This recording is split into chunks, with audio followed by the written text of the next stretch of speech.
काम करने का पैसा नहीं मिलता, यहाँ सीखने का पैसा मिलता है। और हम गलती यही करते हैं कि जब सिखाई जाती है बात और फिर आप कहते भी हो सर हमारा काम ठीक नहीं हो रहा, वो इसलिए नहीं हो रहा उस समय आपका ध्यान ही यहाँ नहीं। Saroj Kumar RCM business YouTube channel में आपका स्वागत है। कृपया वीडियो को अंत तक देखें। अच्छा टीचर बनना है तो एक अच्छा स्टूडेंट बनना पड़ेगा, एक अच्छा वक्ता बनना है तो एक अच्छा श्रोता बनना पड़ेगा। और अगर अच्छे स्टूडेंट नहीं बने ना तो अजीबोगरीब टीचर बन जाओगे। एक लड़का था, क्लास में लेट पहुंचता था, जैसे बहुत सारे लोग मीटिंग में लेट आते हैं, और लेट पहुंचने के बाद भी वो टीचर की बात ध्यान से नहीं सुनता था। यहां भी कई लोग देखना अभी आवागमन ही करते हैं, इधर उधर, इधर आएंगे इधर बैठ जाएंगे फिर उठ के चले जाएंगे, तो वो भी ऐसा ही करता था। तो अब टीचर पढ़ाते रहते थे, वो अपना इधर उधर घूमता था। उसको यही पता नहीं लगा कि टीचर ने क्या बताया, मतलब उसने ज्ञान तो कभी लिया नहीं। अब जब उसको ज्ञान नहीं था, लेकिन कुछ समय बाद योग से वही लड़का टीचर बन गया। अब उसको ज्ञान नहीं था, अब वो टीचर बन गया। तो पहले दिन क्लास में आया, इसी तरह सारे बच्चे बैठे हुए थे, बस आप ये चेक करना आप वहां तो नहीं हो। क्लास में आया, सारे बच्चे बैठे हुए थे, तो उसने एक प्रश्न पूछा, बच्चों एक प्रश्न का उत्तर दोगे बेटा? बच्चों ने कहा पूछिए सर। बोले एक ट्रेन उत्तर से दक्षिण की दिशा में जाती है, बताओ मेरी उम्र कितनी है? इसका कोई लेना देना है? ट्रेन उत्तर से दक्षिण की दिशा में जाती है, इससे उम्र का क्या लेना देना? अब उन्होंने ऐसा प्रश्न क्यों पूछा? क्योंकि नॉलेज नहीं था, जब सिखाया गया सीखा नहीं। लेकिन एक लड़के ने हाथ खड़ा किया, सर मैं बताऊं? बोले बताओ। बोले आप 40 साल के हो। टीचर बहुत खुश हुए, बोले वेरी गुड, लेकिन बेटा एक बात बताओ ना, आज के पहले तुम मुझे जानते हो ना मैं तुम्हें जानता हूं, ना मैं तुमसे मिला ना तुम मुझसे मिले, पर तुम ये कैसे जान गए कि मैं 40 साल का हूं? उसने कहा सर मेरा एक दोस्त है, उसकी उम्र 20 साल है, आधा पागल है।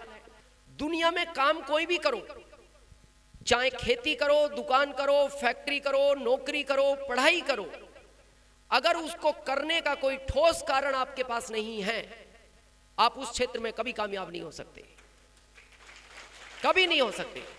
चाहे आप RCM में भी हैं, RCM में बहुत सारे लोग अभी भी सीरियस नहीं है, कारण ठोस होना चाहिए। या इसको ऐसा कह सकते हैं, हम बहुत पहले एक बात बताते थे, आपने कुछ लोगों ने हो सकता है सुना भी हो, एक शब्द है कैसे, एक शब्द है क्यों।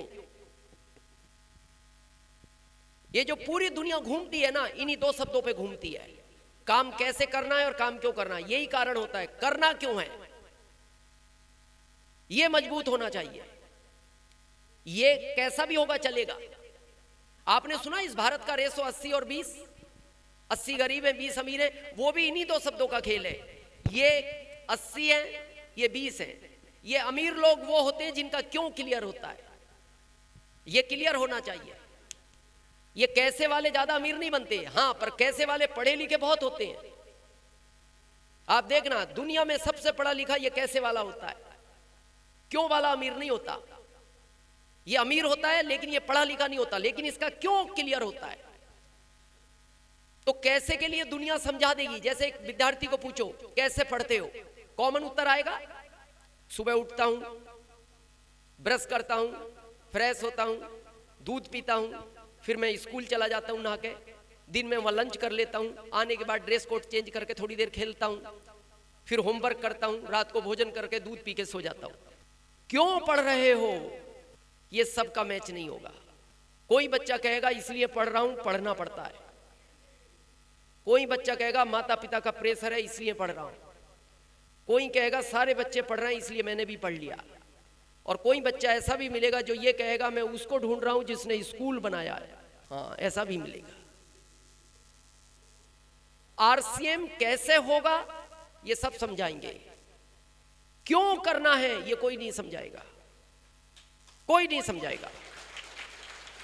ये आपको ही समझना है, ये आपको ही जानना पड़ेगा, आपको ही पहचानना पड़ेगा। और आज हम दोनों चीजों को क्लियर करेंगे। थोड़ा आज क्यों को समझें, क्यों अगर क्लियर और मजबूत हो तो क्या काम हो सकता है, समझें। एक 28 साल के प्रोफेसर थे, पढ़े लिखे प्रोफेसर बन गए, फादर उनके टीचर थे, माताजी भी कहीं स्कूल में पहले पढ़ाती थी। अब उनकी शादी फाइनल हो गई, जैसे पहले करते ही थे माता पिता। पत्नी जब उनके घर आई तो 4-5 दिन बाद जब माहौल नॉर्मल हो गया तो उन्होंने पत्नी को पूछा तुम कहां तक पढ़ी हो, तो पत्नी बोलती है ये पढ़ाई क्या होती है। तो उन्हें अच्छा नहीं लगा, उन्हें लगा इसका मतलब पत्नी अनपढ़ है। तो उनको लगा कहीं शादी वादी में जाएंगे, कहीं रिश्तेदारी में जाएंगे, तो जब परिचय होगा तो ये तो अनपढ़ है, और हमारे परिवार में सब पढ़े लिखे, मतलब माताजी भी पढ़ी हुई, पिताजी भी पढ़े हुए। तो उन्होंने कहा देखो कोई बात नहीं, नहीं पढ़ी तो नहीं पढ़ी, अब मैं पढ़ाऊंगा। बोले मेरे को नहीं पढ़ना। नहीं नहीं मैं पढ़ाऊंगा, मेरे को नहीं पढ़ना। जैसा आप कहते हो ना अपने रिश्तेदार, आरसीएम करवाऊंगा मैं, वो कहता है मेरे को नहीं करना। लेकिन आपकी क्यों भावना होती है कि यह भविष्य है, और वो भी समझ रहे थे कि ये बिल्कुल अनपढ़ है। मान लो सब्जी लेने किसी दिन अकेली गई तो इसको तो ये भी नहीं पता 70 की सब्जी है, 100 दिए बचे कितने, या कहीं क्या लिखा है। तो उन्होंने कहा इतना पढ़ लो जितने में काम चल जाए। बोले नहीं पढ़ना तो नहीं पढ़ना। आप भी क्या कहते हो, आगे काम मत कर, प्रोडक्ट तो ले ले, इतना तो कर ले। वो कहता है नहीं करना तो नहीं करना। ऐसे कुछ रिश्तेदार हैं और दोस्त भी हैं आपके, हमारे भी हैं। लेकिन वो भावना थी प्रोफेसर साहब की ये पढ़नी चाहिए, तो वो बार बार प्रमोट करते थे। आप भी करते हो ना, जब वो दोस्त बहुत दिन में मिलता है तो आप कहते हो अभी तो समझ, तो वो बार बार बोलते थे तुम्हें पढ़ना चाहिए, मैं पढ़ाऊंगा, अकेले रूम में पढ़ाऊंगा, तुम्हें शर्म आती है तो दरवाजा बंद करके पढ़ा दूंगा। लेकिन वो बार बार यही बोलती थी मेरे को नहीं पढ़ना तो नहीं पढ़ना। और एक दिन जब उन्होंने ज्यादा जिद की तो पत्नी बोली देखो आज के बाद 3 दिन का भोजन इकट्ठा बनाऊंगी, 3 दिन तक खाना ठंडा, अगर आज के बाद पढ़ाई का नाम लिया। तो फिर उनको लगा बात बंद कर दो। जैसा आप भी कई बार अपने दोस्त रिश्तेदार को ज्यादा बोलते हो तो वो पता है क्या बोलता है आपको, अगर वापस आरसीएम का नाम लिया मैं तेरा फोन नहीं उठाऊंगा। तो आप क्या कहते हो, मैं अब आरसीएम का नाम नहीं लूंगा, तू फोन उठाना। तो प्रोफेसर साहब ने क्या कहा, अब मैं तुमसे पढ़ाई की बात नहीं करूंगा। पर वो अंदर तो भावना थी कि यार इतनी अच्छी चीज ये मान नहीं रही, आपको भी लगता है ये क्यों नहीं सुन रहा। कुछ दिन बाद उनके जुड़वा बच्चे हुए, एक बेटा और एक बेटी। जब वो 10 साल के हो गए तो एक दिन उन्होंने अपने बच्चों से कहा बेटा मैंने तो बहुत कोशिश की, तुम्हारी मम्मी नहीं मानी, पर एक बार तुम भी प्रयास करो ना, क्योंकि माँ से बच्चे थोड़ा कनेक्ट होते हैं, हो सकता है तुम्हारे समझाने से मान जाए। तो एक दिन बच्चों ने बैठा के कहा माँ तुम्हें ऐसा नहीं लगता हमारे घर में तुम्हारे अलावा सब पढ़े लिखे हैं। तो वो माँ बोलती है मेरे को तो ये भी पता है, ये बात तुम्हें किसने बताई है, मैं तो ये भी जानती हूं। तो तुम्हें भी क्या भोजन अच्छा नहीं लग रहा हाथ का मेरे, मैं अभी बोर्डिंग भेज दूंगी तुम्हें हॉस्टल में। मेरा मन था कि 10 साल बाद भेजूं जब 20 साल के हो जाओगे, और तुम्हें भी अभी जाना हो तो आगे बात नहीं करना। किस चीज की, पढ़ाई की। तो वो बच्चे भी चुप हो गए और बच्चों ने अपने पिता को कहा पिता आज के बाद पढ़ाई की बात मां से नहीं करना। अब ये बात गैप निकल गया, लेकिन उनके अंदर वो भावना चलती रही। एक दिन क्या हुआ, अचानक प्रोफेसर साहब अपने घर आए, बच्चे तो बोर्डिंग चले गए 20 साल बाद। प्रोफेसर साहब अपने घर आए और अचानक पत्नी को बोला मेरा बैग पैक करो, मैं 20 दिन के लिए भारत सरकार की ट्रेनिंग पे जा रहा हूं 200 किलोमीटर दूर। पत्नी ने कहा आप 1 दिन के लिए भी जाते थे तो मेरे को 3 दिन पहले बताते थे, अचानक 20 दिन के लिए बैग पैक कर दो। तो पत्नी को थोड़ा शक हुआ, लेकिन पत्नी कुछ बोली नहीं, वो चुप रही। प्रोफेसर साहब चले गए अपना बैग लेकर। 2 दिन बाद उनके घर एक महिला आई, 27 साल की उम्र होगी लगभग। आके उसने बेल बजाई, प्रोफेसर साहब का दरवाजा खुला, अंदर से पत्नी आई। तो उसने पूछा साहब हैं? नहीं साहब नहीं है। कहां गए? 200 किलोमीटर दूर ट्रेनिंग पे गए। कब? 2 दिन पहले। उसने कहा कल तो मेरे को मार्केट में मिले थे, साथ में चाय पी थी, आज मिलने का वादा किया था, नहीं मिले तो ढूंढते ढूंढते घर आई हूं। अब उसका जो शक था वो विश्वास में बदल गया, लेकिन वो चुप रही। वो महिला जाते टाइम अपने पर्स में से एक चिट्ठी निकाली, बोली एक काम करना, जब भी प्रोफेसर साहब आए उनको दे देना और उनको कहना इसको अकेले में ही पढ़ें, और तुम में से कोई मत पढ़ना, खोलना भी मत इसको। अब उसका विश्वास और पक्का हो गया। अब उसके मन में 2 विचार आए कि पड़ोसियों से चिट्ठी पढ़वा लूं। फिर उसको लगा अगर इसमें कुछ गलत लिखा हुआ तो मेरे पति की वैल्यू हमेशा के लिए पड़ोस में खत्म हो जाएगी। फिर उसको विचार आया बच्चों से पढ़वा लूं, घर की बात घर में रह जाएगी। फिर उसको लगा बच्चे भी 20 साल के हो गए, समझदार हो गए, अगर इस चिट्ठी में कुछ गलत लिखा हुआ तो पिता की वैल्यू बच्चों के अंदर हमेशा खत्म हो जाएगी।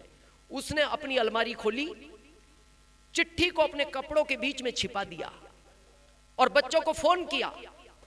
फिर बच्चों को फोन किया उसने, बेटा तुम्हारी छुट्टियां कब है? माँ अभी 2 दिन की छुट्टी है, 2 दिन बाद एग्जाम चालू है, तो बेटा तुम घर आ सकते हो? माँ अचानक क्या हुआ? नहीं नहीं पहले घर आओ। बोले माँ अचानक हुआ क्या? बोले नहीं पहले आओ तो सही। बच्चे घर आ गए। बच्चों ने कहा माँ अचानक बुलाया, क्या हुआ? बोले बेटा मैं पढ़ना चाहती हूं। बच्चे बोले माँ 50 साल की उम्र में पढ़ना चाहती हूं अचानक? क्यों पढ़ना चाहती थी? क्योंकि उसको चिट्ठी पढ़नी थी। उसका क्यों क्लियर था, उसका क्यों क्लियर था और मजबूत था कि चिट्ठी पढ़नी है। बच्चों ने कहा मां 50 साल की उम्र में कोई पढ़ाई नहीं होती। नहीं बेटा पढ़ूंगी तो पढ़ूंगी, पढ़ाओ, तुम बहुत बोलते थे। मां हमारी एग्जाम है 2 दिन बाद, वो तो आपने अचानक बुलाया तो आ गए, हम तो वापस जा रहे हैं। तुम्हारे पिताजी को पूछो, वो बहुत कहते थे मैं अकेले रूम में पढ़ाऊंगा। उन्होंने पिताजी को फोन किया, पिताजी ने कह दिया मेरे पास सरकार के अभी बहुत सारे काम है, मैं अब नहीं पढ़ा सकता। जब उसको पढ़ने का कहा था तब समझ में नहीं आई, तो बेटा एक काम करो मेरी कोचिंग लगवाओ, लेकिन मैं पढ़ूंगी तो पढ़ूंगी। उसका क्यों क्लियर था और मजबूत था। तो उन्होंने पिताजी से बात की तो बोले बेटा मना कर दो, मां पागल होगी क्या? नहीं बेटा कोचिंग लगवाओ। तो बच्चों ने कहा मां एग्जाम है, कोचिंग पढ़ाने कोई घर नहीं आएगा, मैं पढ़ने जाऊंगी। बोले मां 3 किलोमीटर दूर कोचिंग है, आना जाना 6 किलोमीटर है, तुम्हें स्कूटी भी चलानी नहीं आती, पैदल जाऊंगी, पर पढ़ूंगी पढ़ूंगी। तो पिता ने कहा भेज दो। वो जाने लगी, लेकिन क्यों क्लियर था और मजबूत था, तो उसकी लगन इतनी थी कि 16 दिन में पढ़ना सीख गई। कितने दिन में? और क्या पढ़ना सीख गई, ये क्या लिखा है, और उसको उतने की ही जरूरत थी। उसको कोई साइंस इंग्लिश से काम नहीं था, उसे तो केवल चिट्ठी पढ़ना था। और 16 दिन में वो पढ़ना सीख गई ये क्या लिखा है। 16 दिन बाद घर आई, अलमारी खोली, कपड़ों के अंदर से चिट्ठी निकाली और चिट्ठी को खोला। उस चिट्ठी में लिखा था ये सब नाटक तुम्हें पढ़ाने के लिए की गई है। आपको क्या लगता है ये जो नाटक है ना सर,